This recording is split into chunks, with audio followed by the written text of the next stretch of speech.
El ombudsman dijo que el sexenio de Felipe Calderón sería un episodio trágico. Sobre esto también le preguntamos al secretario de Gobernación. Esta es la postura que tiene el gobierno federal sobre esta declaración y también sobre los derechos humanos. ¿Cómo se está enfrentando la violación a los derechos humanos en México?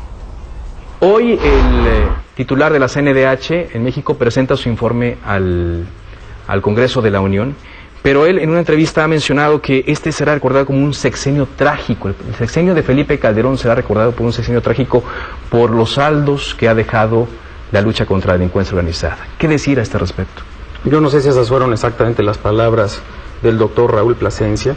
Nosotros estamos absolutamente convencidos, Carlos, que de no haber actuado la autoridad combatiendo a la delincuencia, sometiéndola y llevándola ante la justicia, transformando las instituciones de seguridad y de justicia y haciendo todo un esfuerzo por reconstruir el tejido social, hoy día la delincuencia estaría absolutamente desbocada. El saldo que entregarán o las cuentas van a dejar en claro que fue buena intención, que a pesar de los saldos que están dejando, que para muchos son negativos, se hizo el trabajo correcto. Es que no es un tema de intención, Carlos, es un tema de obligación. Cuando en una localidad como era Apatzingán o Uruapan, en el caso de Michoacán, o Acapulco, que el día de hoy estuve allá revisando los efectos del operativo Guerrero Seguro, o Nuevo Laredo, o Tijuana, o Ciudad Juárez, o Monterrey, cuando la delincuencia está desbocada, extorsionando, secuestrando, asesinándose entre sí, generando terror, es la obligación de la autoridad actuar. Y lo que ha hecho este gobierno desde el principio de la administración es responder al llamado de las autoridades locales para ir y combatir a la delincuencia y empezar a frenarla. El fenómeno de la violencia que se vive en México es un fenómeno que pudo haber sido mucho peor si no se hubiera actuado. Nada más pensemos que entre el 2000 y el 2010, en todo el continente americano, la tasa promedio de incremento de la violencia es del 60%. En todo el continente americano. Eso nos habla de que el fenómeno de la violencia no es exclusivo de México. Ese crecimiento de la violencia, que se debe fundamentalmente al tráfico de drogas hacia los Estados Unidos, es un fenómeno incluso más amplio en otros países de la región. ¿Valdrán las críticas que se ha llevado el gobierno a nivel internacional e incluso interno como esta en cuanto a los derechos humanos?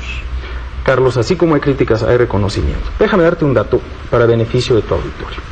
Una de las críticas que se hace es de la supuesta impunidad a las violaciones en materia de derechos humanos cometidas por el ejército.